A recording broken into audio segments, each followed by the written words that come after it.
खेसारी लाल यादव का बहुत बवाल वीडियो रिलीज हो चुका है दोस्त। आप लोग अगर अभी नहीं सुने हैं तो जी म्यूजिक भोजपुरी चैनल पे आप लोग जाकर सुन सकते हैं। जी हाँ, नमस्कार, हम किशन, आप देख रहे हैं किशन भोजपुरी न्यूज। खेसारी लाल यादव का बहुत बवाल वीडियो रिलीज हो गया है दोस्त।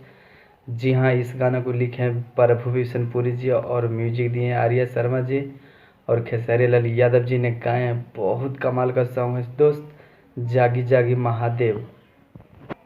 आप लोग फुल वीडियो जाकर देखिए जी म्यूजिक भोजपुरी चैनल पे। अभी तक आप लोग नहीं सुने तो जाकर सुनिए, मज़ा लीजिए, बहुत मज़ा आ जाएगा दोस्त। जी हाँ, सच में एकदम बवाल सॉन्ग है दोस्त। जी हाँ, बहुत हाई लेवल वीडियो है दोस्त। जी हाँ, अभी तक नहीं सुने तो जी म्यूजिक भोजपुरी चैनल पे आप लोग जाकर सुन सकते हो, मज़ा आ जाएगा।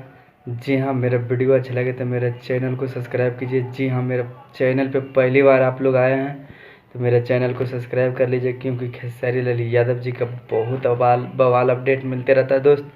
थैंक यू, धन्यवाद। मिलते हैं अगले वीडियो में। Thank you so much.